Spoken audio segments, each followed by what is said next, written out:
मैं हूं आपके साथ शिल्पी।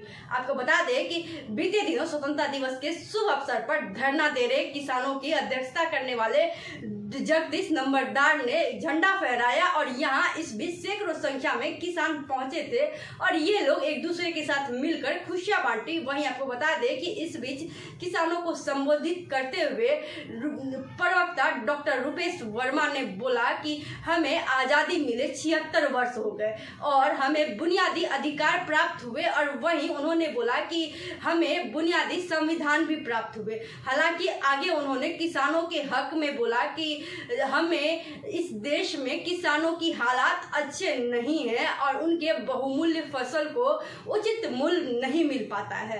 हालांकि आगे और उन्होंने बोला कि जिन किसानों के जमीन शहर के आसपास है उनके जमीन बिल्डरों को और पूंजीपतियों को कौड़ियों के भाव में दे दिया जाता है। आगे सुनिए कि रुपेश वर्मा ने किसानों के हक में और क्या क्या बोला।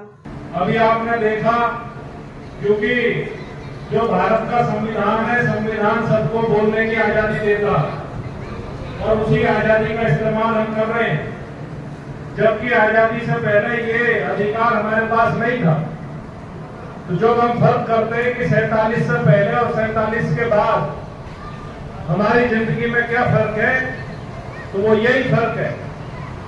उससे पहले हमें अंग्रेजों के राज में बोलने का हक नहीं था, बराबरी का हक नहीं था।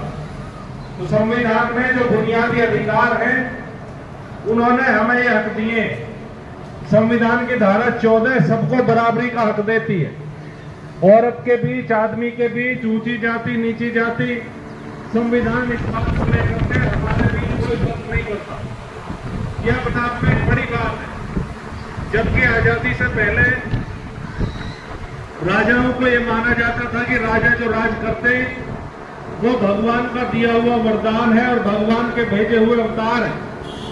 अब राजाओं के खानदान से नहीं निकलते, राजा आपके बैलेट बॉक्स से निकलते हैं, आपके वोट के अधिकार से निकलते हैं। तो ये जो वोट देने का अधिकार है, अपनी बात कहने का अधिकार है और किसी को भी चुनाव लड़ने का अधिकार है, ये आपके आजादी के फल है और इसके लिए बड़ी कुर्बानियां हमारे लोगों ने दी हैं। जवान तो आपने सुना कि प्रवक्ता रुपेश वर्मा ने किसानों के हक में क्या क्या बोला। हो सकता है कि इन सब की वजह से धरना दे रहे किसानों को उनका हक मिल पाए और उनके जो बहुमूल्य फसल है वो उचित मूल्य पे बिक पाए और उनको उनका हक मिल पाए।